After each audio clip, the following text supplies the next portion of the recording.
한 주간 잘 지내셨어요?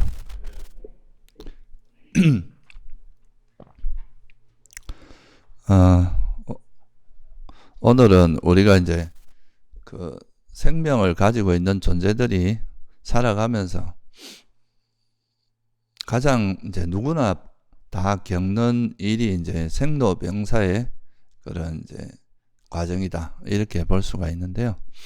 이 생로병사라고 하는 것을 잘 살펴보면 우리가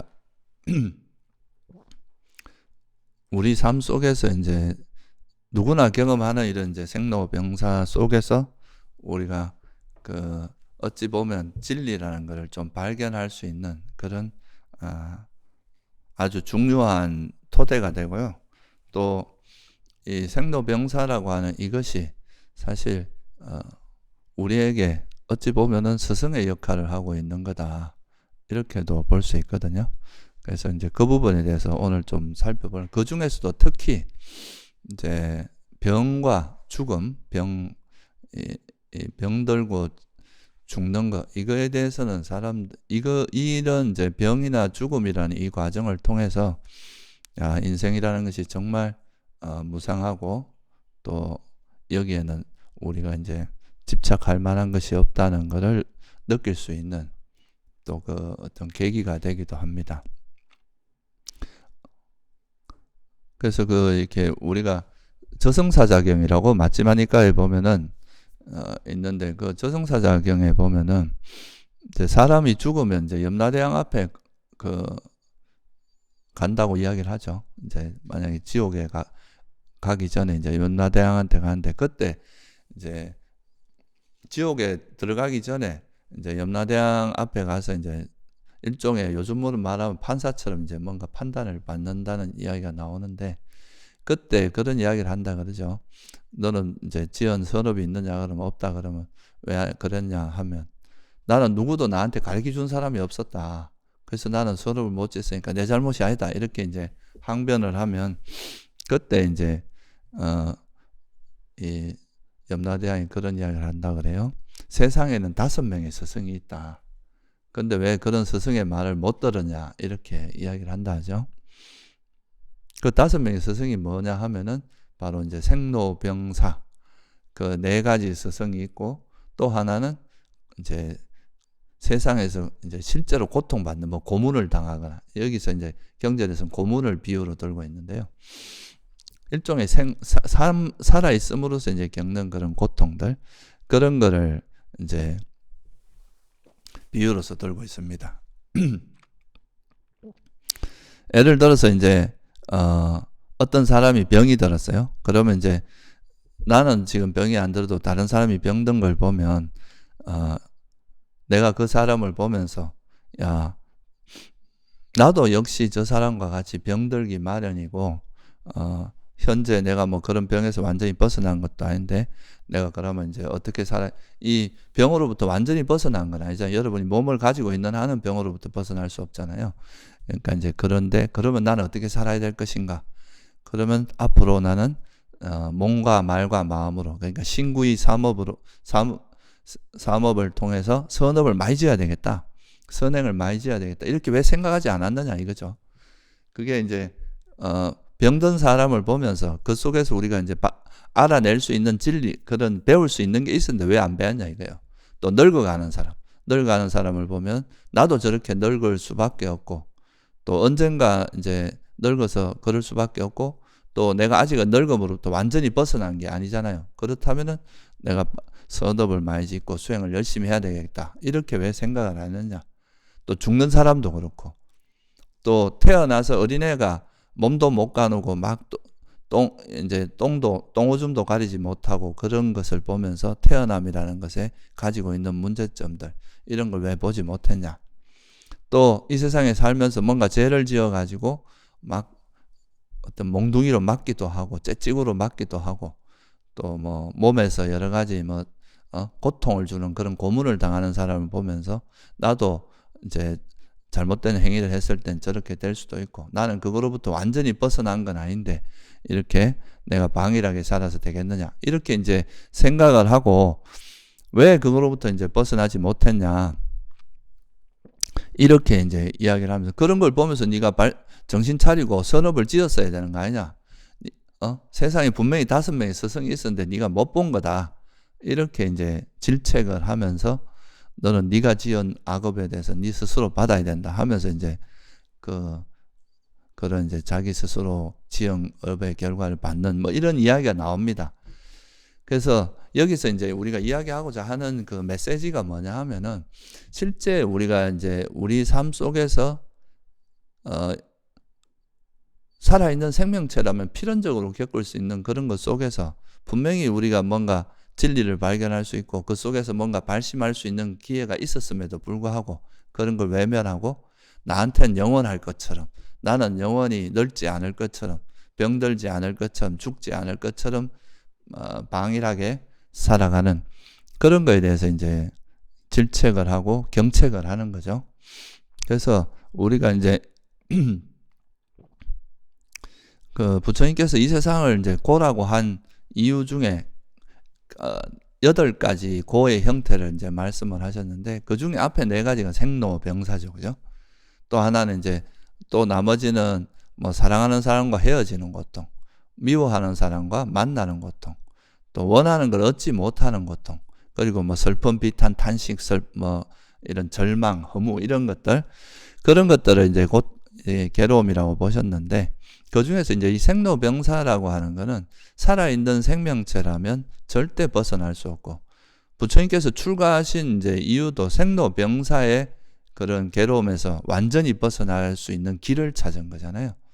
그래서 근데 이제 당신이 보니까 태어난 존재는 생로병사로부터 벗어날 수 없으니까 결국은 이제 이 계속 윤회하는 이 윤회를 벗어남으로써 괴로움을 완전히 벗어날 수밖에 없다 하는 것을 이제 발견하신 거죠. 그래서 여기서 우리가 알 수 있는 게 이제 어찌 보면은 우리가 삶 속에서 겪는 다양한 고통들, 생활상에서 겪는 고통도 있고 늙어가면서 겪는 거, 병들고 그리고 이제 죽음에 대한 두려움 이런 것 때문에 겪는 괴로움들이 있는데 사실은 그런 괴로움들이 우리 그 믿음 그러니까 이런 발심, 진심의 기반이 된다 이런 거죠. 이런 걸 통해서 이게 저 일이 남한테만 있는 게 아니라 나한테도 분명히 일어날 일이구나 하는 거를 이제 통찰하고 거기에 이제 방일하지 않고 이제 수행을 어떤 발심하게 만드는 그런 계기가 된다는 거예요. 그래서 이제 상주따니까 이 기반경이라는 경에 보면 그러면 비구들이요. 그러면 무엇이 신심, 믿음의 이 신심의 기반이 되는가? 그건 괴로움이다 이거죠. 사실 우리 삶에서 여러분들이 아무 괴로움도 없다면 이런 수행에 대해서 관심을 가질 리가 없겠죠. 그죠? 그게 안주하게 되고 그냥 뭐 그렇게 살아갈 텐데 우리가 살아가는 이 삶 속에서 뭐 어쩔 수 없이 겪는 고통들이 있습니다. 나이가 들면 늙어가면서 오는 괴로움들 또 누구나 또 요즘 뭐 코로나 이것도 일종의 병에 대한 두려움이잖아요. 그런 병 그리고 또 병이 들면 죽을 수 있다는 그 죽음에 대한 두려움 이런 것들이 상존하고 있단 말이죠. 그래서 이제 이런 것들 속에서 우리가 진리를 발견해서 그거를 이제 수행의 어떤 계기로 삼고 또 이런 법에 대한 신심을 일으키는 그런 계기로 삼는 것이 바람직하다. 나는 아무도 안 가르쳐줘서 공부를 못했다 이런 소리 하지 마라 이거. 세상에 벌써 스승이 많다 이거죠. 생로병사 그리고 그런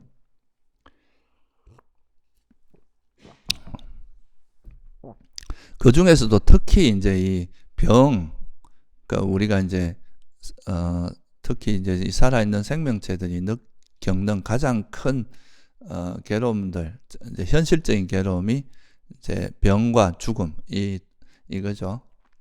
물론 뭐 늙음도 있지만 이제 오늘은 좀 병과 죽음에 좀 포커스를 맞춰서 한번 이야기를 해볼게요. 왜냐하면 이 병이라는 건 또 죽음하고 연결이 되거든요. 그러니까 병이 걸리면 그 병이 이제 심해지면 죽을 수도 있기 때문에 항상 우리가 병에 걸리면 그 병이라는 것을 통해서 죽음이라는 걸 항상 생각을 하게 돼요. 그러니까 뭐 가벼운 거야 뭐 그냥 지나가지만 조금 이제 큰 병, 중병에 걸리면 당연히 죽음으로 연결이 되고 그래서 이 병과 죽음은 상당히 이제 밀접한 관계가 있는 겁니다. 그래서 이 병에 걸린 사람이 어떻게 병이라는 걸 어떻게 우리가 이해해야 되고 병이라는 그 조건을 통해서 어떻게 이제 이걸 수행으로 전환할 수 있는지, 수행의 어떤 계기로 삼는지, 그런 부분을 좀 살펴보고요. 그리고 이제 이 죽음, 이제 병을 통해서 특히 이제 부처님께서 중병에 걸린 제자들 또는 제가자들에게 어떤 가르침을 줬고, 그 중병이라는 가르침, 중병에 걸렸을 때 부처님의 가르침을 듣고 오히려 그것이 전화위복이 돼가지고 깨달음을 얻는 경우도 있고, 또 다음 생에 아주 좋은 데 태어나게 하는 그런 것도 되기 때문에 그 과정을 부처님 가르침을 기반으로 해서 한번 말씀을 드리도록 하겠습니다. 먼저 이제 이 병이라고 하는 것에 대해서 좀 살펴보면요. 이 병이라고 하는 것은 우리 몸에 이제 몸을 가지고 있는 존재들에게는 이제 필연적으로 겪을 수밖에 없는 거죠. 평생 동안 몸이 한 번도 안 아프고 산 사람은 거의 없을 겁니다. 다 이제 뭐 사소한 거에부터 시작해서 좀 큰 병까지 이렇게 병을 경험하게 되고, 특히 이제 죽음에 가까이 가면은 그런 어떤 형태든지 병이 나타나서 보통 이제 삶을 마감하게 되는 경우가 많거든요. 그래서 이 병이라는 것이 이제 우리 살아있는 생명체에게는 필연적으로 나타나는 건데, 이 병이 있으면 뭐가 일어나냐면 괴로움이 일어나죠. 그죠? 고통이 일어나죠. 이런 것이 일어나고, 또 이 고통이 일어나면 그것이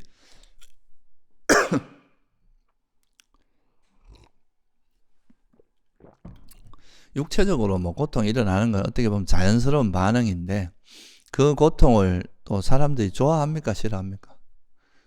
아픈 거는 별로 좋아하지 않잖아요. 그러니까 이 몸에서 괴로운 통증이나 뭐 고통이 일어나면 그걸 싫어하는 화가 일어나고, 또 나한테 왜 이런 일이 일어나 하고 이제 원망하는 마음, 또 이게 이제 그 병이 좀 중한 병이면 이러다 내 죽는 거 아닐까 하는 그런 두려움, 이런 것들이 함께 하게 되는 거죠.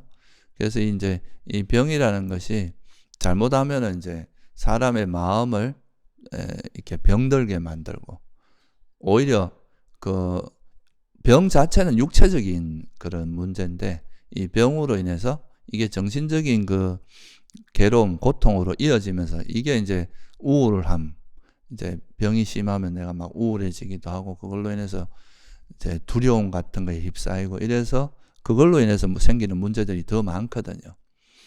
실제로 이래 보면 그렇다 그래요. 주위에서 이래 보면 평소에 잘 사시다가도 이제 어떤 병에서 진단을 받아서 그 사람이 암이다 이렇게 이제 많이 진단을 받으면 그때부터 오히려 몸이 확 나빠지는 경우도 많다 하거든요.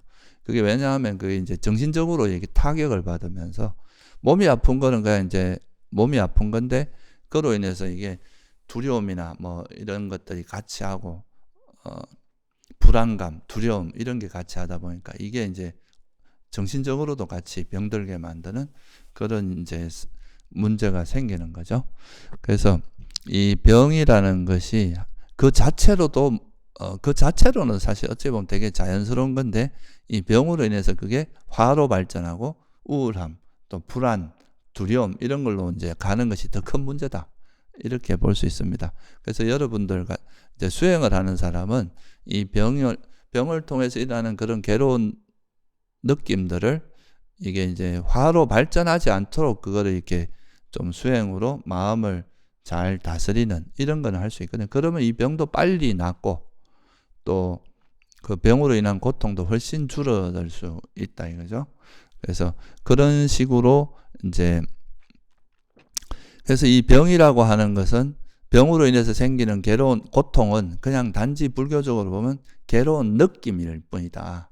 그러니까 괴로운 느낌이 일어나는 건데, 여기에 대해서 싫어하고 막 이거를 불안해하고 두려워하고 이런 것들이 더 고통을 크게 하기 때문에, 그래서 느낌이라고 하는 것은 단지 조건에 의해서 뭐 어떤 병이라는 뭐 바이러스도 있을 수 있고, 추위, 더위 뭐 여러 가지 상황들을 그런 조건에 의해서 일어난 하나의 괴로운 느낌일 뿐이다, 이렇게 볼 수 있으면, 그죠? 그러면 이제 이게 훨씬 더 그 고통도 적어지고, 고통이 있긴 있지만 고통의 막 끄달리거나 매이거나 거기에 휩쓸리거나 이렇게 되지는 않는다 이거죠. 그래서 이제 그렇게 함으로써 병도 더 빨리 쾌유할 수 있다. 이런 의미가 있습니다. 그래서 이제 경전에 우리가 법요집에 보면 병에 걸렸을 때 이제 독송하라고 추천해 주는 경전들이 있습니다. 거기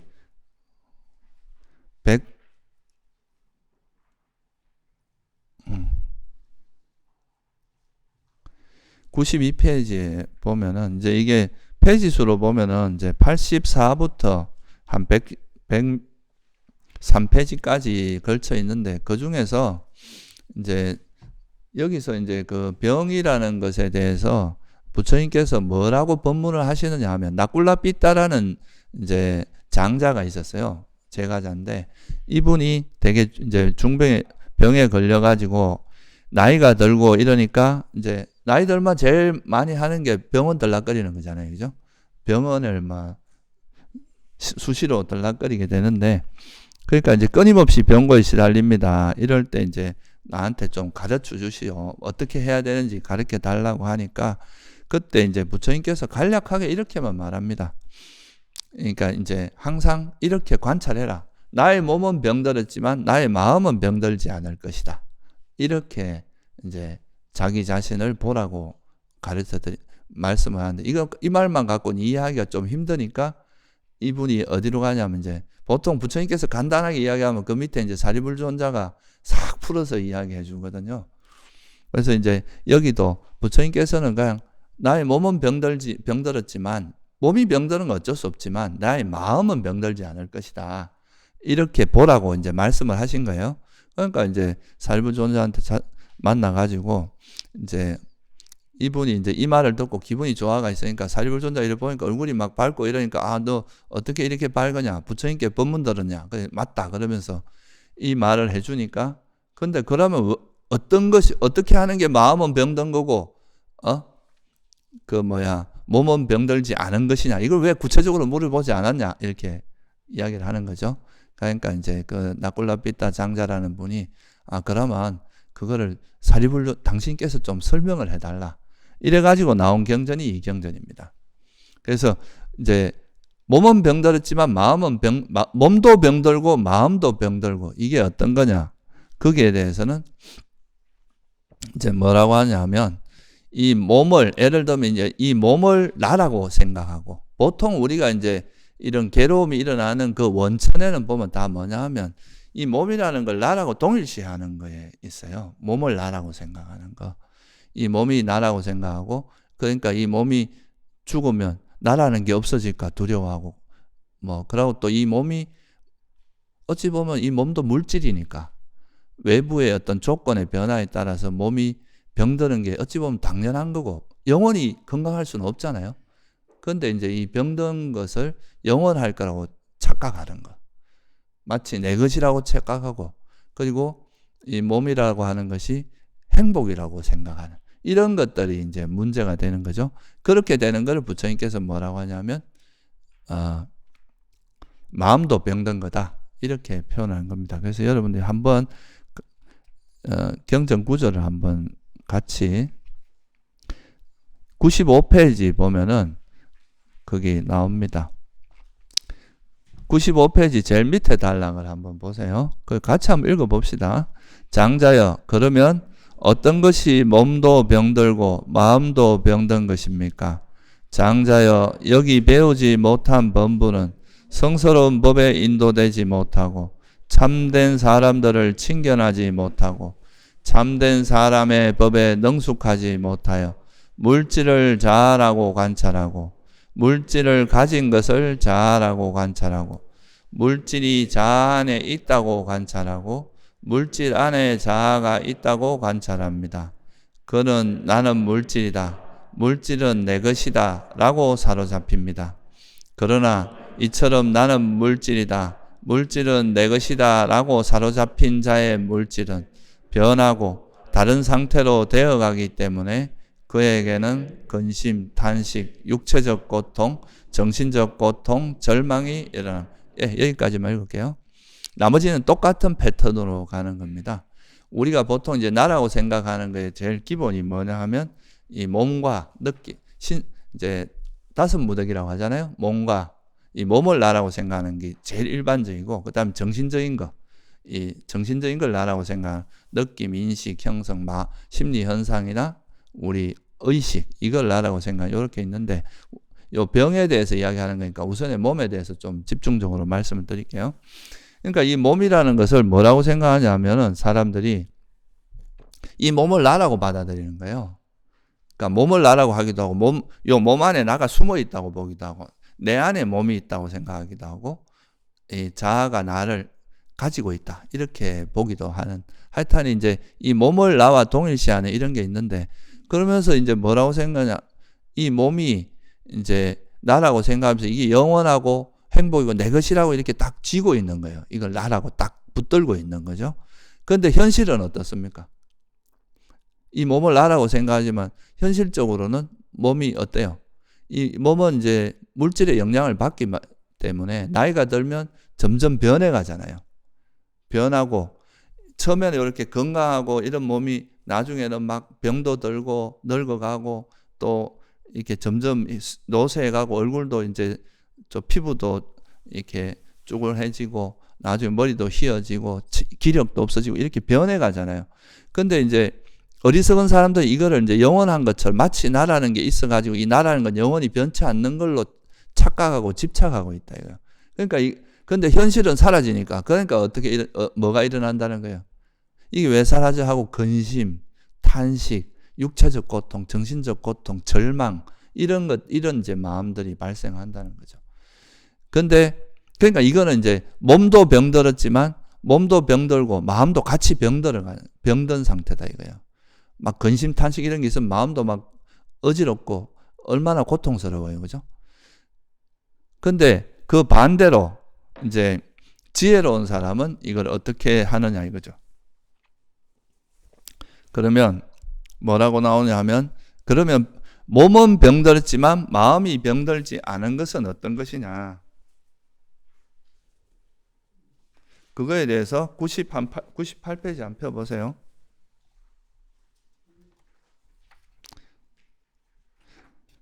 98페이지고 이제 두 번째 단락부터 한번 읽어볼게요. 장자여, 그러면 어떤 것이 몸은 병들었지만 마음은 병들지 않은 것입니까? 장자여, 여기 잘 배운 성스러운 제자는 성자들을 친견하고 성스러운 법에 능숙하고 성스러운 법에 인도되고 참된 사람들을 친견하고 참된 사람의 법에 능숙하여 물질을 자아라고 관찰하지 않고 물질을 가진 것이 자아라고 관찰하지 않고 물질이 자아 안에 있다고 관찰하지 않고 물질 안에 자아가 있다고 관찰하지 않습니다. 그는 나는 물질이다, 물질은 내 것이다 라고 사로잡히지 않습니다. 이처럼 나는 물질이다, 물질은 내 것이다 라고 사로잡히지 않는 자의 물질은 변하고 다른 상태로 되어가지만 그에게는 근심, 탄식, 육체적 고통, 정신적 고통, 절망이 일어나지 않습니다. 예, 여기까지 읽을게요. 그러니까 아까 하고 보면은 이게 이제 그런 걸 되는 거는 이게 부처님이나 이제 이런 성자들의 가르침을 들으면 이 몸이라는 게 내가 아니라는 거에 대해서 배우고 그거를 이제 사유도 하고 수행을 하다 보면 아, 이 몸이라는 거는 조건에서 변하는 거구나. 이게 나라고 할 만한 게 없다는 거를 스스로 알게 되겠죠. 그러니까 처음에는 이제 그 법을 들어야 돼요. 그게 뭐냐면 성스러운 사람을 친견해라. 제자를 친견하고 만나고 법을 듣고 이렇게 하면서 그거에 따라서 이제 수행을 해보면 아, 정말 이게 물질이라는 건 내 것이 아니구나. 나가 아니구나. 이렇게 알면 설사 물질이 이래 변해요. 그러니까 늙어가거나 병들어가거나 이렇게 되더라도 어찌 보면 자연스러운 현상으로 받아들인다는 거죠. 조건에서 형성된 거는 변할 수밖에 없잖아요. 그러니까 이거를 어떻게 내가 내 의지대로 이걸 변하지 말라. 만약에 내 것이라면 어떻게 할 수 있어요? 이게 내 거다 그러면 이거 가져가지 마. 이건 내 거야. 그렇다는 거는 내 마음대로 이걸 할 수 있다는 거잖아요. 그러니까 몸이 여러분이 몸이 내 거라면 어떻게 할 수 있어요? 병들지 마 하면 병들지 말아야 되는 거죠. 죽지 마 하면 안 죽어야 되잖아요. 근데 그게 안 된다는 거예요. 아무리 내가 그렇게 간절히 원하고 한다 해도 어쩔 수밖에 없다는 거예요. 이건 늙어갈 수밖에 없고 병들 수밖에 없고 죽을 수밖에 없는 그런 이게 태생적으로 그런 결점을 갖고 있다는 거죠. 몸이라는. 그걸 우리가 꿰뚫어 아는 것이 사실은 수행에서 사실 가장 중요한 부분입니다. 이건 어차피 이게 조건에서 만들어진 건 내 마음대로 안 된다 이거죠. 그 나름대로 조건의 변화에 따라서 변할 수밖에 없고 다른 상태로 되어갈 수밖에 없다.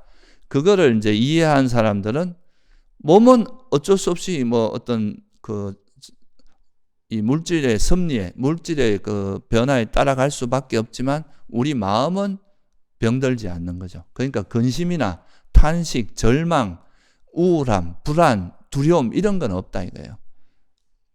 몸이 아픈 건 어쩔 수 없다 이거죠. 그렇지만 정신적으로는 그렇게 되지 않는 게 바로 이런 식의 태도를 가지는 것이 우리가 병을 대하는 가장 중요한 태도라는 거예요. 이 병이라는 것을 통해서 정신도 병들어서 불안이나 두려움이나 공포 그리고 막 절망, 비탄, 탄식 이런 것들이 일어나는 것은 몸이 병든 것과 더불어서 마음도 병든 거고 그렇지만 우리가 이제 이런 부처님의 가르침을 배우고 진리를 배워서 그 진리에 따라 이해를 한다면 아무리 힘든 고통이 있다 하더라도 그 고통을 이제 몸이 고통스러운 거는 우리가 이제 인욕하고 그럴 수밖에 없는 부분이고 그렇지만 마음은 병들지 않을 수 있다. 불안에 빠지거나 두려움이나 공포, 근심, 탄식, 절망 이런 것들은 일어나지 않을 수 있다 이거죠. 그게 이제 그래서 이렇게 바라보니까 이제 이렇게 바라봄으로써 이제 뭐고 우리가 병이라는 것을 대처를 해야 된다 하는 거고요. 이런 지혜를 갖고 이런 지혜가 있으면서 그래서 이제 이런 걸 기반으로 해서 아플 때 우리가 이제 칠각지를 읽어주라고 하거든요. 그 사람에게 여기도 보면 병경이라고 하는 89페이지 보면 그 병경이라는 경이 있는데요. 이게 뭐냐 하면 이제 그 마하가섭존자가 마하가사파 우리나라에서는 마하가섭이라고 보통 알려져 있죠. 이 가섭존자가 이제 몸에 병이 들어가지고 되게 이제 아픔과 고통에 시달리고 있었는데 그때 부처님께서 가셔서 이런 이제 칠각지를 설해줍니다.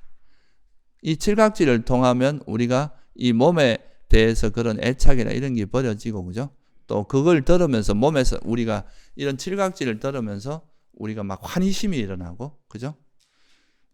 이 신심과 환희심 뭐 그런 마음들이 일어나게 되면 그 사실 그런 마음이 또 몸에서 되게 좋은 물질을 양성을 합니다. 그래서 그게 또 병을 빨리 낫게 하는 또 이 가섭존자 같은 경우는 아란이시니까 훨씬 더 이제 그런 마음이 그 순수하고 강할 거 아니에요, 그죠? 그래서 이런 부처님께서 이런 칠각지를 설해 주는 걸 들으면서 그러니까 7가지 깨달음의 구성 요소, 그러니까 뭐 기억의 깨달음의 구성 요소, 그 다음에 법의 조사, 택법각지, 그 다음에 정진, 택법을 정진각지를 설하고 그 정진을 통해 희열이 생기고 경안, 그 다음에 삼매, 평온이라고 하는 그 과정을 쭉 설하면서 그걸 들으면서 이 마음이 이제 막 기쁨과 희열로 넘치면서 그로 인해서 병이 완쾌됐다. 이런 이야기가 나옵니다. 그래서 지금도 이제 남방에서는 가끔 아픈 사람을 위해서 이런 칠각지를 독송해주고 이런 전통이 있습니다. 이건 부처님 때 그 전통을 따라서. 그래서 이게 이제 기본적으로 우리가 병에 걸린 사람이 좀 그 병에서 완쾌되기 위해서 완쾌될 수 있도록 이렇게 옆에서 도와주는 그 방법 중에 하나죠. 근데 여러분이 이제 또 그건 아셔야 됩니다. 일단 뭐 몸이 아파가 있는데 약도 안 먹고 칠각지만 독송하고 또 뭐 나꿀라삐따 경만 독송하고 이래 앉아 있으면 안 되겠죠. 기본적으로 약은 몸이라는 건 또 약도 먹고 의사의 치료를 받고 하면서 이건 어찌 보면 정신적인 부분을 다스려 주면서 마음이 병들지 않게 하는 거지. 너무 이걸 뭐 어떤 또 만병통치약처럼 이렇게 생각하면 안 됩니다. 기본적으로 의사의 진단을 받고 그 치료를 받으면서 이제 그 우리가 몸은 병들지라도 이게 되게 중요하거든요. 몸은 병들었지만 마음은 병들지 않도록 그렇게 하면 이제 그것이 굉장히 중요한 역할을 하거든요. 그래서 만약에 이제 이 병이 심해져서 설사 죽음에 이른다 하더라도 여러분들이 만약 중병인 경우는 죽음에 이를 수도 있잖아요. 근데 이 죽음에 이른다 하더라도 마음이 병들지 않은 경우는 죽어서 다음에 어디로 태어나겠어요? 마음이 병든 사람은 죽으면 어디로 태어나겠어요? 악처에 태어날 수 있다 이거예요. 근데 마음이 병들지 않은 사람은 몸은 아프지만 몸은 통증이 있고 괴롭지만 마음이 병들지 않았기 때문에 그런 사람이 이 생을 마치면 선처에 태어나거나 또는 이제 그 아예 병으로 인해서 수행을 깊이 해서 깨달음을 얻어서 아예 그 죽기 전에 그 마라이 돼서 죽는 이런 일도 가능하다 이거죠. 그래서 그것이 중요하기 때문에 여기서 이제 우리가 이 경을 칠각지를 독송하고 또 이 경을 독송하고 이런 거는 우리 마음이 병들지 않게 하는 것 그런데 초점이 맞춰져 있다는 거 그 부분을 좀 이해하시는 게 좋을 것 같아요. 그래서 어찌 보면 이 병이라고 하는 것이 짧은 시각에서 보면 우리가 요 한생이라고 하는 요 시각에서만 보면 되게 괴롭고 힘들고 안 좋은 거라고 볼 수 있지만 이게 사실 우리가 이 한생이 전부가 아니잖아요. 그죠? 이 한생에서 조금 짧은 시간에 고통을 겪더라도 그 고통으로 인해서 만약 여러분들이 이 세상에 정말 인생이라는 게 무상하구나. 괴로움이구나.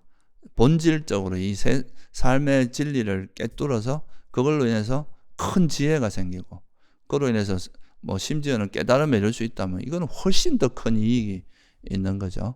그리고 또 우리가 죽음에 임박해서 우리 마음이 평온하게 깨어 있으면서 그러니까 마음이 병들지 않은 채로 죽으면 반드시 선처에 태어나게 됩니다. 그럼 선처에 태어나면 거기서 또 이전에 내가 수행했던 그 지혜를 기반으로 해서 또 이제 더 잘 살 수 있게 되잖아요. 그렇게 보면 어찌 보면 이 병이라는 것이 단순히 절망적이거나 이런 마음이 병들면 이 절망적인 상황으로 비칠 수도 있지만 우리가 마음이 병들지 않은 사람은 이게 다시 또 새롭게 더 좋은 조건에서 수행을 할 수 있는 그런 기반도 될 수 있다 하는 거죠. 그래서 이런 이제 중병에 걸린 그러니까 지금은 이제 일반적으로 병에 걸리면 우리가 마음이 병들지 않도록 하고 그리고 치료를 받으면서도 우리가 칠각지 같은 거를 독송을 하면서 이게 이렇게 내가 수행을 해서 내 마음을 내 몸과 이 존재에 대한 가래를 버리면 모든 깨달음에 이를 수 있겠구나. 이 병을 통해서 내가 지혜를 개발해서 이런 칠각지를 잘 개발함으로써 내가 이런 병에서 완전히 벗어날 수 있겠구나 하는 그런 거를 이제 배우는 계기로 삼는 게 하나가 있을 거고요. 그런데 이제 정말 병이 중병이 들면은 이제 어찌 보면 죽음을 벗어날 수 없게 되는 경우가 있을 거 아니에요, 그죠? 죽음을 맞이하게 되고 그런 경우는 이제 어떻게 부처님께서 그 제자나 그분들에게 어떤 마음으로 이제 임종을 맞이해야 되는지 죽음을 맞이해야 되고 또 어떻게 수행을 해야 되는지 죽음에 가까이 가서 그 부분에 대해서 법문한 것들이 좀 있습니다. 그 중에 몇 가지만 제가 말씀을 드리도록 할게요. 첫째 좀 일반적인 거는 뭐냐 하면 이것도 그 경의 제목은 똑같은데 이제 경전이 조금 다른 경전입니다. 이것도 병경인데 이거는 상류다니까에 나오는 거죠. 여기에 보면 4가지 안식을 가져오는 법이 있다고 이야기를 합니다. 그게 뭐냐 하면은 마하나마라고 하는 그 이제 장자가 있었는데요. 이 마하나마 장자에게 이제 그 한 법문의 내용이라고죠. 그래서 이분이 이제 이런 제가 진도는 우리가 어떤 사람이 만약 중병에 걸려 돌아가시게 되거나 이래 됐을 때 우리가 어떤 식으로 마음을 안심시켜주는 이야기를 할 것인가 하는 것에 대해서 이제 설하는 경전입니다. 그때 이제 뭐라고 하냐면 특히나 이제 좀 불자들 같은 경우는 이제 우리가 아까 앞에 경전을 독송할 때 처음에 이제 삼보애경을 했죠, 그죠? 부처님 세존께서는 공양받을 만한 분이시며 바르게 깨달은 분이시며 지혜와 실천을 이게 그 10가지 공덕에 대해서 설했잖아요. 그죠? 그런 것을 여러분은 이제 그 돌아가시는 분한테 요 삼보에 대한 믿음에 대해서 상기를 시켜주는 거죠. 그러니까 당신은 이제 세종께서 공양받을 만한 분이시며 바르게 깨달았고 지혜와 실천은 갖춘 분이고 또 하여튼 등등 해서 부처님이시며 세존이라는 것에 대한 믿음이 있습니다. 그런 믿음을 갖고 삶을 마감하니까 두려워하지 말고 안심하십시오. 이렇게 이제 마음을 안정시켜 주는 거죠. 그게 첫 번째고요. 그게 첫 번째 이제 안식을 주는 법문이고, 그 이야기고, 두 번째는 그 가르침에 대해서 이제 당신은 가르침이 세존에 의해서 잘 설해졌고 스스로 뭐 할 수 있고 시간이 걸리지 않고 와서 보라는 것이고 향상으로 된다고 지혜로니까 각자 경험해야 할 것이라는 것에 대한 믿음이 있다. 그걸 믿지 않느냐. 그거에 대한 확고한 믿음이 있으니까 두려워하지 말라.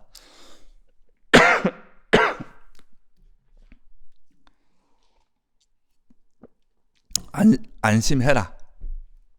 이제 이렇게 이제 마음을 안심시켜 줄 수 있고, 또 하나는 세존의 제자들의 성가가 잘 도를 닦고 이래가지고 합장받아 마땅하며 세상에 위없는 복받치다 하는 그 구절 있잖아요. 그러니까 그 구절을 그렇게 성가가 그렇다는 것에 대한 믿음이 있지 않느냐. 네가 그런 믿음을 가지고 있기 때문에 두려워할 필요가 없다. 안심해라. 또 마지막 하나는 이제 삼매. 그러니까 삼매가 아니라 그 계. 그러니까 성자들이 좋아하고 훼손되지 않았고 뚫어지지 않았고 오점이 없고 얼룩이 없고 벗어나게 하고 지자들이 찬탄하고 성취한 것에 들러붙지 않는 삼매에 도움이 되는 그런 계가 있다. 계에 대한 믿음이 있지 않느냐. 그러니까 그런 계에 대한 믿음이 있으니까 안심해라. 이런 식으로 네 가지 형태, 그러니까 불법성 삼보와 계에 대해서 이렇게 안심시켜주는 그런 식으로 이제 안심을 시켜주고요. 그리고 이제 안심이 되고 난 다음에는 이제 그 죽어가는 사람이 부모님을 걱정할 수 있잖아요. 그런데 이제 여기 보면 그런 이야기가 나옵니다. 여러분이 부모님을 염려한다고 안 죽느냐? 염려해도 죽고 안 해도 죽는다. 임종은 피할 수 없다. 그러니까 그렇다고 해서 그게 무슨 도움이 되는 것도 아니다. 그러니까 염려하지 말고 마음을 마음을 편안하게 해라. 그 염려를 버려라. 그러니까 죽으면서 염려를 하고 죽는 것도 어떻게 보면 걱정을 가지고 죽는 거기 때문에 이게 이제 윤회할 때 별로 좋지 않거든요. 그러니까 이제 그런 마음을 버리게 만들고 자식이나 아내 이런 데 대한 근심을 버리게 하는 게 중요하다는 거죠. 그런 염려를 버리게 하고 또 그리고 이제 돌아가실 때 난 그래도 세속에 좀 더 많은 감각적 쾌락을 좀 누리고 죽었어야 했는데 이게 좀 아쉽다. 그러면 죽으면 4대 왕천이라고 하는 이제 욕계 천상인데 거기 보면 이거는 뭐 비교도 안 되는 그런 즐거움이 있다. 그러니까 이 인간계에 대한 그런 욕망은 버려라. 또 4대 왕천에 대해서 이래가지고 점점 마음을 이렇게 욕망을 놓게 만드는 거죠. 4대 왕천에 가면 또 33천이 더 좋다. 33천에 가면 또 야마천이 더 좋다. 도솔천이 더 좋다. 뭐 이런 식으로 해서 결국 마지막에 가면 뭐냐면 욕계 천상보다는 범천이 더 좋다. 근데 범천의 세상도 무상하고 견고하지 않고 영원하지도 않고 결국 그것도 존재에서 벗어난 것이 아니다. 이렇게 계속 이제 마음을 이렇게 조금씩 그 자기 존재에 대한 가래들을 애착들을 버리게 만들면서 결국 우리가 이 존재라는 것이 가지고 있는 그런 괴로움의 속성, 윤회가 가지고 있는 괴로움의 속성을 이야기해서 이렇게 해탈하게 하는 이런 쪽으로도 할 수 있다 이거죠. 물론 이게 모든 사람한테 다 이렇게 할 수 있는 건 아니에요. 보통 이제 네 가지 불법성 삼보와 그 어떤 계에 대해서 이제 믿음을 이야기하면서 그걸로 해서 안심시켜주는 이건 모든 사람에게 할 수 있다고 보고요. 그렇게 해서 이제 결국은 마지막에 이제 해탈하도록. 그래서 이분도 결국은 이제 그래가지고 해탈하게 되는 그런 과정을 겪는 거거든요. 그래서 이런 식으로 점점 마음을 가라앉게 해서 마음을 이제 궁극적으로는 해탈할 수 있게 하는 그게 이제 일반적인 부처님의 이제 의도다. 이렇게 볼 수 있어요. 그러면 그 각각 경우를 하나하나 좀 살펴보도록 할게요. 그 다난잔이라는 바라문에게 이제 한 건 이 다난잔이경이라는 마치마니까의 97번 경입니다.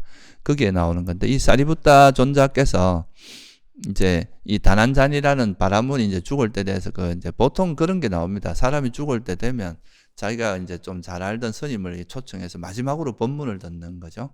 사실 그런 기회를 가지면 제일 좋습니다. 근데 그래서 이 사리부타 존자를 이제 초청을 해서 이제 그렇게 했죠.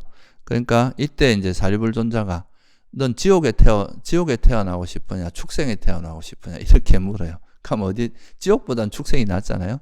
그럼 축생이 낫냐, 뭐 아기가 낫냐? 그럼 아기가 이런 식으로 해서 인간 이제 천상세계 이렇게 쭉 이제 인간보다는 천상이 낫죠. 자, 욕계 천상이 낫고 욕계 천상 중에서도 6개의 천상이 있으니까 4대 왕천, 33천, 야마천, 도솔천, 화락천, 타화자재천 이렇게 이제 쭉 하다가 그거보다는 그래도 범천이 더 낫지 않겠냐. 원래 이제 인도의 바라문들은 범천에 태어나는 걸 최고의 그걸로 생각하거든요. 그래서 이제 범천에 태어나는 게 일원이 되는 그게 범천으로 태어나는 게 좋다. 그러니까 그 말에 확 이제 마음이 가겠죠, 그죠? 바라문이니까. 그러니까 이제 이때 사리불 존자가 뭐라고 이제 설명을 하냐면, 그럼 범천에 태어나려면 어떻게 해야 되느냐? 우리가 범천에 태어나는 방법은 이제 죽기 전에 사무량심을 일으키는 겁니다. 자애, 연민, 그 다음에 함께 기뻐함, 평호이라고 하는 이 4가지 사무량심을 일으키게 만들어서 그거를 이제 동쪽, 동서남북, 위아래 이렇게 소위 말해 우리 시방세계라고 그러잖아요. 동서남북에 그 반반 하면 8가지가 나오고 그 다음에 위아래 이래가지고 그쪽으로 이 자애와 연민과 함께 기뻐함 이 평온을 닦아라 이렇게 이제 이야기하니까 죽기 전이니까 또 얼마나 간절하겠어요, 그죠? 그래서 이제 이런 마음으로 닦아서 이런 자애 삼매나 연민이나 함께 기뻐하면 이런 사무량심 중에 한 가지로 삼매에 들어서 죽게 되면 그건 범천에 태어날 수가 있게 되죠. 그래서 실제로 이 사람은 그 다난자니 바라문은 범천에 태어났다고 합니다. 그래서 이런 식으로 죽기 전에 이제 그 사람이 태어나고 싶은 세상이 있을 거 아니에요, 그죠? 그러면 우리가 경전에 보면 자기가 이제 태어나고 싶은 곳이 있어요. 그런 열망이 있을 수 있는데 그 열망만 있다고 태어나지는 건 아니거든요. 거기에 그 열망이 있고 거기에 합당한 어떤 업을 지으면 그거는 자기가 원하는 데 태어날 수 있다고 이야기를 해요. 그러니까 예를 들면 나는 다음 생에 꼭 인간으로 태어나서 어릴 때 출가를 하겠다. 이렇게 마음을 먹었다. 그럼 일단 인간 세상에 태어나야 될 거 아니에요, 그죠? 그럼 인간 세상에 태어나기 위해서는 인간에 태어날 선업이 있는지 있어야 되겠죠. 만약에 그게 부족하면 죽기 전에 열심히 선업을 지어갖고 인간 세상에 태어날 수 있게 그런 업이 충족이 되면 그건 자기가 원하는 데 태어날 수 있다고 하죠. 근데 막 평생 동안 너무 나쁜 짓을 많이 해서 예를 들면 뭐 부모를 죽였거나 이런 경우는 자기가 원하여도 그건 안 됩니다. 그런 경우는 그거는 이제 특히 부모를 죽이거나 이런 거는 5가지 무관업에 속하기 때문에 이거는 무조건 지옥으로 떨어지게 돼 있죠. 그러니까 그런 게 없는 이상 자기가 죽기 전에 이제 또 선업을 잘 짓거나 하면 원래 이제 우리가 일생 동안 지은 업이 제일 이제 가장 중요하고 그 중에서 가장 뚜렷한 업이 나타나는 것이 일반적이지만 죽기 전에 또 마음을 고쳐 먹어서 되게 강한 선업을 지으면 그 업으로 이제 또 어쩌면 이 사람은 악체에 태어날 사람인데 죽기 전에 정말 부처님에 대한 삼보에 대한 정말 진심으로 귀의를 하거나 또 아주 큰 선업을 짓거나 또는 뭐 이제 죽기 전에 좀 정신을 차리고 죽거나 이렇게 하면 선처로 이게 바뀔 수가 있거든요. 그래서 이 경우도 이제 우리가 어디서 만약에 그 사람이 어디에 태어나고 싶다 하면 그러면 이제 그 사람이 죽기 전에 거기에 걸맞는 또는 자기가 지었던 선업 중에서 선업을 자주 기억하게 해서 그 선업이 작용되도록 도와줄 수가 있는 거죠. 그렇게 해서 선처에 태어나도록 하는 거 이것도 하나의 이제 중요한 거죠. 이렇게 해서 네가 이런 선처에 태어나도록 도와주는 거 이게 한 가지가 있고요. 그 다음에 이제 상류단니까에 보면은 환자경이라는 경이 있어요. 이 환자경에서는 어떤 비구가 이제 중병에 걸려 있었는데 이 중병에 걸려서 이제 어떤 막 고통에 시달리고 있는 거죠. 보통 이제 죽을 병이 되면 낫진 않거든요. 이제 점점 더 갈수록 고통이 심해지고 뭐 어떻게 보면 이제 죽을 날만 기다리게 되는 그런 상태가 있는데 요즘 같으면 뭐 진통제도 주고 약도 뭐 심한 경우는 마약도 주고 하거든요. 통증을 얻게 하기 위해서. 근데 옛날 같으면 그걸 참아야 되잖아요. 그러니까 이제 그런 경우에 갔는데 부처님께서 이제 가셔가지고 뭐라고 이제 설하느냐 하면 처음에는 이제 이렇게 좀 위로를 해주고 난 다음에 그러니까 우리가 너 눈이라는 것이 네 것이냐 아니냐. 그러니까 눈이라고 하는 것은 다 조건에서 만들어진 거니까 이것도 나의 것이나 나의 자아가 아니다. 무상한 것이다. 또 무상한 것은 괴로움이냐 행복이냐 괴로움입니다. 그러니까 무상하고 괴로운 것을 내 것이라 할 수 있겠느냐 이런 식으로 이제 설명을 해가지고 눈이나 귀 그러니까 존재를 규정할 때 보통 두 가지 형태가 있거든요. 물질과 정신 또는 이제 오온으로 이야기하는 물질, 느낌, 인식, 형성, 이제 심리 현상하고 우리 그 의식 이렇게 그렇게 말할 때도 있지만 아니비설신의 이렇게 육처로 말할 때도 있거든요. 그러니까 이것도 자기 죽을 때는 보통 자기 존재에 대해서 가래가 가장 강하기 때문에 이거를 이제 좀 놓고 가면은 이제 선처에 태어나기도 좋고 심지어는 깨달음에 이를 수도 있거든요. 그래서 눈이라는 것은 무상하다. 그래서 괴로움이고 이거는 내 것이 아니다.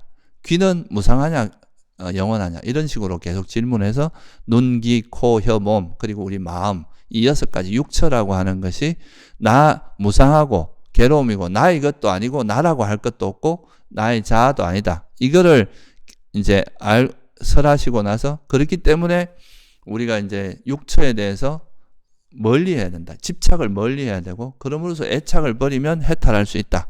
이렇게 설하니까 이 비구가 이 법문을 듣고 죽기 전에 수다원이 됩니다. 그러니까 일어나는 법은 그 무엇이건 소멸하기 마련인 법이다. 이렇게 이제 통찰하면서 죽어요. 그래서 이분은 죽으면서 수다원이 돼가 죽은 거예요. 그럼 좀 아플만 하잖아요. 예? 아파서 만약에 수다원이 돼서 죽었다. 이거는 뭐 그런 이득이 없겠죠. 그래서 이분은 그래도 이제 이 스님은 돌아가시기 전에 부처님의 법문을 듣고 그런 이제 청정한 지혜가 생겨가지고 그 이제 모든 것은 사라지기 마련이다. 이런 이제 영기의 지혜가 생김으로써 이제 수다원이 돼서 돌아가시게 됐다. 그러니까 이것도 되게 큰 이익이죠.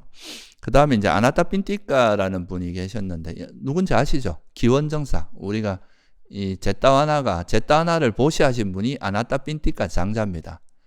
그러니까 우리나라에서는 극고독 장자라고 이제 번역을 하죠. 그러니까 이제 원래 이 기원정사의 풀네임이 제타와나 아나타 핀티카 라마입니다. 그러니까 제타와나는 제타 숲이란 뜻이거든요. 제타 왕자가 소유한 숲이란 뜻이에요. 그 숲을 아나타 핀티카 장자가 보시를 했기 때문에 아나타 핀티카라는 거를 보시한 사람이 이름을 붙이고 그거에 의해서 만들어진 아라마 절이다 이 말이거든요. 그래서 이제 제타숲 극고독 장자가 지은 절 이런 뜻이에요. 그래서 이걸 줄여서 기원정사라고 하는데, 그러니까 이 아나타 핀티카 장자가 이제 보시 제일이죠. 당대 되게 부자였는데 이런 이제 보시를 참 많이 하고 평생 그냥 막 절에 갈 때마다 빈손으로 간 적이 없었다고 하잖아요. 그래서 이제 이분이 이제 마지막에 돌아가실 때가 돼가지고 이분도 이제 사리불 존자가 가서 이제 마지막 법문을 해주는 거죠. 그때도 뭐라고 하냐면 그때 이제 법문을 하는 것도 눈이라는 거에 집착하지 않으리라. 그러니까 내 눈에 집착하지 않는다. 그러면 눈에 집착하지 않으니까 내가 눈이라는 거를 매달리거나 집착하지 않고 또 형색에도 집착하지 않고 눈과 형색에서 일어난 의식에도 집착하지 말라. 이런 식으로 계속 돌아가시는 분이 자기 몸이나 마음에 대해서 가지고 있는 애착을 버리는 법문을 계속합니다. 그리고 그 눈과 형색이 접촉하면서 뭐가 일어납니까? 의식이 일어나잖아요. 그 접촉에도 집착하지 마라. 그리고 접촉을 통해서 뭐가 일어나요? 느낌이 일어나잖아요. 그죠? 괴로운 느낌이 일어나죠. 그 괴로운 느낌에도 집착하지 마라. 그리고 이 세상에는 지수화풍이라고 하는 4가지 근본 물질이 이제 이 세계를 구성하고 있잖아요. 땅이나 물이나 바람, 그 다음에 이제 불, 이런 것도 사실은 조건에 의해서 형성된 거니까 여기도 집착하지 말고 매이지 말라. 이렇게 하고 또 내 물질, 내 몸이나 느낌, 그 다음에 인식, 그리고 심리현상이나 의식 이런 거에도 집착하지 말라. 그러니까 이제 그리고 이제 우리가 또 선정을 얻을 수 있잖아요. 몸에 대해서 애착을 부리면 공무변처나 식무변처 이런 선정에 대해서도 애착하지 말고 또 우리가 견문각지라고 하는데 보고 듣고 그러니까 육처에 의해서 보고 듣고 맛보고 냄새 맡고 하는 이런 세상을 우리가 의식을 통해서 다 이제 인지를 하게 되는데 그 인지한 것들에 대해서 집착하지 말라 이거죠. 그러니까 이런 모든 그러니까 이제 우리가 물질이나 우리가 그 대상을 통해서 인식한 그 인식의 내용이나 이런 것들을 전부 내려놓도록 만들어요. 그런 거에 대한 애착을 버리게 만들고 그거에 대해서 매이는 걸 버리게 만드니까 그러니까 이제 이 말을 듣고 이제 이런 법문을 쫙 해주니까 사리불존자가 또 얼마나 지혜로우신 분입니까, 그죠? 멋지게 이제 법문을 딱 하고 나니까 이제 이 아나타핀티카 존자가 막 우는 거예요. 그러니까 왜 우냐? 그러니까 뭐가 문제가 있냐? 어디 아프냐? 이렇게 물어보니 그게 아니다. 이게 이제 왜 이전에는 이런 법문을 나한테 안 해줬냐? 이렇게 이제 아나타핀티카 존자는 주로 이제 보시를 많이 하니까 이제 주로 법문을 보시의 공덕에 대한 법문을 주로 많이 들었다 그래요. 근데 이제 돌아가실 때 처음으로 이제 이런 그 법문을 들으니까 이제 그게 너무 기쁘기도 하면서 왜 이제서야 이런 법을 설해줬느냐 이렇게 해서 그때 이제 흰 옷을 입은 그러니까 보통 이제 제가자는 흰 옷 입고 흰 옷으로 이제 그 이렇게 상징이 되는데 그 제가자들한테 이런 법문을 좀 해주십시오 이렇게 요청을 합니다. 눈에 먼지가 적게 들어간 그런 제가자도 있다. 그러니까 번뇌가 적은 제가자도 있으니까 이런 법을 설해 줌으로써 이런 분들도 깨달음을 이룰 수 있을 거다. 그렇게 해서 이제 이 법문을 듣고 아나타핀티카 장자가 죽어서 도솔천에 태어났다. 이렇게 이제 이 경전에 나와 있습니다. 그래가지고 이제 이분은 사실 원래 수다원 성자였어요. 그래서 이제 이미 수준이 높은 분이었지만 그래도 이 법문을 듣고 이제 그렇게 성자도 되고 그리고 이제 도솔천에 태어났다는 그런 이제 이야기가 있죠. 더 지혜가 깊어져서 태어났겠죠. 그래서 이렇게 이제 돌아가시기 직전에 법문을 이제 이런 특히 우리가 여러분들이 다 애착하는 거의 가장 기본은 다 뭐겠어요? 나라고 한 존재겠죠. 그죠? 또는 이 세상에 대한 애착, 나라는 존재에 대한 애착. 그래서 죽기 전에 임종 전에는 정신도 맑아지고 되게 이제 좀 간절한 마음이 있으니까 그럴 때 이런 이제 법문을 설해 줌으로써 그 사람들이 애착을 버리게 만드는 이런 쪽으로 이제 그 법을 설한 게 있습니다. 그래서 돌아가시기 전에 이런 법문을 듣고 수다원이 되기도 하고 이제 또 여기 마지막으로 이제 왁갈리라는 빅구가 계셨는데 이분은 부처님을 너무 속된 말로 사랑한 분이었어요. 그러니까 맨날 부처님만 생각하고 사는 거예요. 하루 종일. 그렇게 이제 부처님을 좋아하고 존경하는 분이었는데 그래서 이제 이분이 돌아가실 때가 되니까 이제 중병에 걸려가 있으니까 부처님께서 와서 물어보는 거죠. 너한테 후회할 일이 있냐? 그러니까 후회하거나 자책할 일이 있냐? 또는 계행에 대해서 비난할 게 있냐? 그러니까 그런 건 없는데 후회할 일이 있다. 뭐냐? 그러니까 부처님을 자주 못 본 게 후회스럽다 이런 거죠. 매일 부처님을 보는 게 자기 일이었는데 중병에 걸리니까 이제 부처님을 뵙지 못한 그게 이제 마음의 후회가 된다. 그때 이제 부처님이 하신 법문이 유명한 그겁니다. 왁갈라요. 법을 보는 자는 나를 보고 나를 보는 자는 법을 본다. 그러니까 내 육신이 이거 봐가 뭐하냐. 이게 다 썩어 문드러져 가는 이 그러니까 부처님께서도 그때는 좀 노쇠하셨으니까 그런 육신을 봐가 뭐 하겠느냐. 법을 보는 게 나를 보는 거다. 이런 법문, 이게 되게 유명한 법문이죠. 그래서 법을 보는 자는 나를 보고 나를 보는 자는 법을 본다. 그때 이제 뭐라고 설하시냐 하면, 그래서 이 물질은 영원하냐 안 하냐, 물질도 무상하고 느낌도 무상하고 인식도 맨 똑같은 형태로 법문합니다. 나라고 하는 이 존재 자체가 무상하고 괴로움이고 내 것이 아니다. 이제 고성제에 대해서 설하는 거죠. 그렇게 설함으로써 이제 이렇게 이 나라고 하는 다섯 존재의 실상인 다섯 무더기가 무상하고 괴로움이고 무아임을 철저히 깨달으면 이 오온에 대해서 우리가 딱 달라붙어 있던 마음이 멀어지게 되겠죠. 그죠? 그게 여모의 지혜라고 하는 거거든요. 그런 여모의 지혜가 생기면 더 이상 거기에 대해서 애착을 하지 않게 되고, 그러면 욕망이 떨어지는 거예요. 그러면서 해탈에 이르게 된다. 해탈하면 해탈했다고 아는, 그러니까 해탈하게 되고, 그러면 그때 뭐라고 하냐면 이것이 청정 범행은 완성되었다. 해야 할 일을 다해 마쳤다. 이것이 나의 마지막 삶이다. 나는 어떤 존재로도 다시 돌아오지 않을 것이다. 이렇게 이제 스스로 아란이 됐음을 선언하면서 모든 괴로움에서 벗어난다. 실제 이제 이 왁갈리 빅구는 돌아가시기 전에 이 부처님의 이 법문을 듣고 아란이 돼서 이제 열반에 이르렀다고 합니다. 그래서 이렇게 이제 우리가 죽음에 임박한 사람들이 이제 이런 그 존재의 본질이 무상하고 괴로움이고 무아라는 이런 고성제의 법문을 듣게 되면 욕망, 그 괴로움의 원인인 가래가 버려지고 열반에 이르게 되는 그런 계기가 될 수도 있다 이거예요. 그러니까 또 법문을 잘 이제 마음을 편안하게 해주는 그런 법, 아까 말씀드렸듯이 부처님에 대한 믿음이나 법에 대한 믿음이나 성가에 대한 믿음, 그리고 계에 대한 믿음, 이런 거를 이제 상기시켜주고, 그럼으로써 이제 그런 마음을 안심시켜줌으로써 그 사람이 선처에 태어나게 할 수도 있고, 선처에 태어나서 이제 더 좋은 조건에서 또 수행하게 할 수도 있고, 또 죽기 전에 이런 법문을 통해서 깨달음에 이르게도 할 수 있다. 그런 이제, 그러니까 이 병이라고 하는 것이 단순히 나쁜 것만 있는 게 아니라 어찌 보면 새로운 시작일 수도 있고, 이 병이라는 그 괴로운 고통을 통해서 그 본질을 들여다봄으로써 우리가 오히려 그 진리를 깨닫는 그런 계기도 될 수 있다는 거, 이런 거를 한번 잘 기억을 하시면 좋을 것 같아요.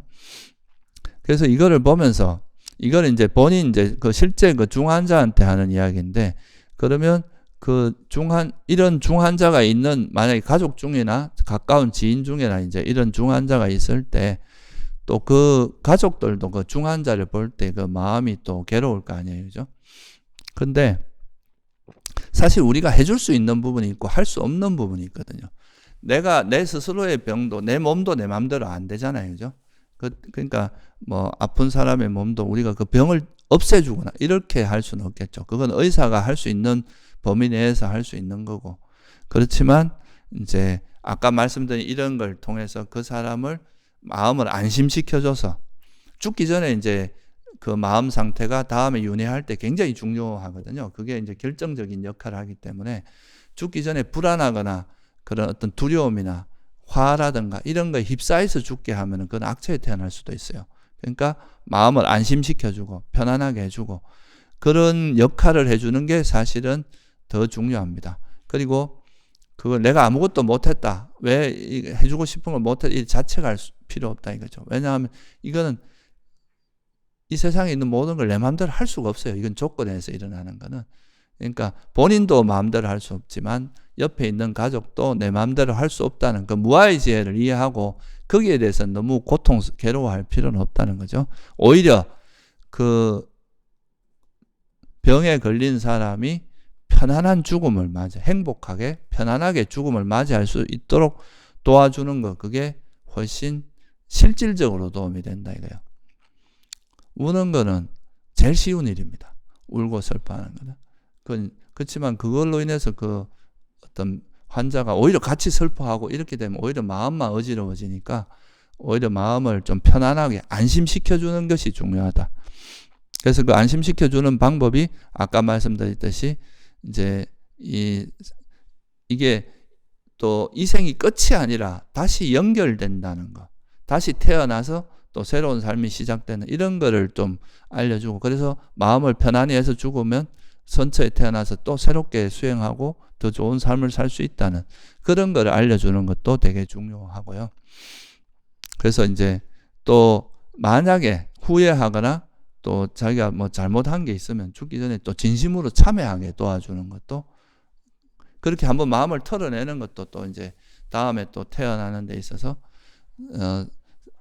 그 윤회하는 데 있어서 되게 좋은 쪽으로 작용하게 되겠죠. 그러니까 좀 내가 후회되는 일이 있으면 그거를 진심으로 참회하게 해서 그걸 이제 좀 털어버리게 하는 쪽으로 작용을 하게 하고, 그런 마음을 자꾸 일으키게 하는 건 안 좋거든요. 그게 안 좋은 쪽으로 작용을 해요. 그리고 살면서 그래도 이제 선업을 했고 좋은 일을 했던 그런 거를 많이 기억하게 해줘야 됩니다. 그러니까 좋은 기억들, 그러니까 선업을 행했던 기억들, 그런 걸 오히려 죽기 전에 많이 기억을 하게 해주면 그게 이제 죽기 전에 나타나서 그게 이제 선처에 태어나게 하는 조건이 되거든요. 그러니까 안 좋은 일들은 참회를 하게 하거나 그거를 이제 해서 진심으로 참회를 하거나 이렇게 해서 그걸 내려놓게 만들고, 이제 선업은 많이 기억을 하게 해서 이제 그게 마음을 안심시켜 주는데도 굉장히 중요하거든요. 그리고 그 아까 말씀드렸듯이 우리가 이 몸이라고 하는 것은 어차피 이 생에서는 이 생의 조건에서 만들어진 몸은 인연이 닿으면 이제 버릴 수밖에 없다. 또 우리가 새로 태어날 땐 또 새로운 몸을 받아야 된다는 거. 그래서 이 생의 그 몸에 대한 애착을 버리게 하는 거 있죠, 그죠? 그것이 또 굉장히 중요하고요. 또 만약에 이제 일생 동안 좀 기억에 남을 만한 그런 선업이 없다고 생각하면은 죽기 전에 그런 선업을 지을 수 있도록 도와주는 것도 되게 의미가 있습니다. 좀 정말 멋진 내가 공덕을 쌓았다, 이런 이제 기억에 남을 만한 뭐 성가에 보시할 수도 있고, 그죠? 되게 좋은 일을 하게, 그런 식으로 해서 뭔가 기억에 남을 만한 그런 보시를 스스로 하게 해야 됩니다. 옆에서 해주는 것보다, 옆에서 해주는 거는 그 해주는 사람이 공덕을 짓는 꼴이기 때문에 뭔가 이제 돌아가신 분에게 직접 뭐 용돈을 드린다거나 뭘 해서 직접 하게, 의도를 일으켜서 하게 하는 게 좋아요. 그렇게 하는 게 좋고요. 또 자기가 살아온 삶에 대해서 너무 후회하거나 그러지 말고, 그래도 뭐 인간이 다 살아오면서 자기 나름대로는 열심히 살아온 거잖아요, 그죠? 그런 것을 받아들이고 너무 자책하지 않도록 하는 그런 것도 중요하고요. 또 아까 말씀드렸듯이 우리가 이제 그 천주교 같은 데 보면 죽기 전에 이제 그 무슨 세례 같은 게 있어요. 임종 때 하는 세례 같은 거. 불교에서 하는 건 그게 뭐겠어요? 죽기 전에 삼기, 죽음에 임박해서 부처님과 그 법과 성가, 그거의 삼보에 대해서 귀의하는 이것 자체만 해도 우리가 그 법구경이나 이런 이제 그 주석서 같은 데 보면 선처에 태어난다는 그것 때문에 천상에 태어난 이런 예가 많이 나오거든요. 그러니까 이제 돌아가시기 전에 그런 삼기를 하게 해주는 거죠. 부처님과 그 부처님이 설한 법과 그 성가에 귀의하도록 도와주는 거. 그리고 오계를 수지하는 거, 이것도 되게 도움이 됩니다. 돌아가시기 전에라도 계를 절대 어기지 않겠다. 살생을 하지 않고 도둑질, 물론 중병에서 도둑질 할 일은 별로 없겠지만 하여간 그 계를 지키는 거죠. 도둑질 하지 않고 거짓말 하지 않고 삿된 음행을 하지 않고 또 술을 마시지 않고 그런 이제 계를 잘 지키겠다는 거, 그런 것을 이제 이렇게 수지하도록 옆에서 도와주는 것도 상당히 이게 그 도움이 됩니다. 그리고 실제 그런 거를 함으로써 가족들도 그런 행위를 해줌으로써, 그렇게 해줌으로써 가족들 마음도 되게 이제 안정될 수 있거든요. 그리고 만약에 좀 더 불교에 대해서 인연이 많고 또 그 이전에 수행도 했고 했다면 자기 몸과 자기의 몸에서 일어나는 그런 고통이나 괴로운 느낌이나 마음을 관찰하게 하는, 이게 가장 좋겠죠. 사념처 수행을 하게 하는 거. 그래서 자기 마음을 관찰해서 계속 마음이 이렇게 해로운 마음 쪽으로 흘러가지 않도록 계속 관찰하면서 만약에 죽음을 맞이한다면 그건 100% 이제 선처에 태어나게 됩니다. 그리고 또 지혜도 갖춘 존재로서 태어나게 되고. 그래서 그런 이제 돌아가시기 전에 자기 몸과 마음을 관찰하는 그런 염처 수행을, 기억 확립 수행을 하게 알아차림을 하고 돌아가실 수 있고 관찰하게 하는 그런 수행을 하게 하는 것도 굉장히 큰 도움이 된다. 이렇게 볼 수 있습니다. 그래서 오늘 제가 이제 병이나 죽음, 중병, 이제 병에 어떻게 대처를 하고 또 특히나 중병에 걸린 경우는 이 병이 또 결국은 죽음으로 이어질 수 있기 때문에 그럴 때 우리가 어떤 마음을 가져야 되고 어떻게 이제 상황을 이해하고 행동해야 되고 마음을 써야 되는지 그거에 대해서 그냥 또 부처님 가르침이나 이런 걸 토대로 해서 간단하게 제가 좀 말씀을 드렸습니다. 이 우리 삶에서 일어나는 이런 이제 병이라든가 늙어가는 거, 그리고 병드는 거, 그 다음에 죽음, 이런 것들은 무조건 나쁘게 볼 게 아니라 이게 사실은 우리가 이 존재의 삶의 본질을 깨닫게 하고 정말 실제로 보게 만드는 굉장히 중요한 거거든요.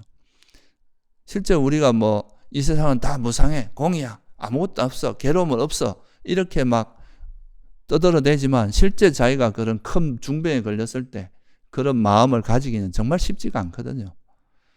그러니까 이럴 때 그 마음을 그렇게 가진다는 것 자체가 굉장히 이건 실전 수행이잖아요. 실전에서 그렇게 이해한 거기 때문에 이런 거는 굉장히 큰 통찰력이 생깁니다. 그래서 이런 것이 실제로 그런 상황에서 이렇게 볼 수 있는, 실제로 내가 병이 들고 죽음에 임박한 상황에서 정말 내가 이 세상이라는 게 정말 무상하고 이게 내 것이라 할 만한 게 없구나 이런 걸 느낀다면은 그건 죽으면서 되게 지혜를 가지고 이제 죽음을 맞이할 수 있고 또 설사 죽지 않고 완쾌되면 굉장히 큰 지혜를 통찰력을 얻게 되는 거잖아요. 그러니까 이것이 어찌 보면 이런 식으로 이제 그 우리가 이해하는 것이 굉장히 큰 이익이 있다 하는 것을 다시 한번 여러분들이 한번 기억을 해 주시면 좋을 것 같습니다. 예, 오늘 여기서 마칠게요.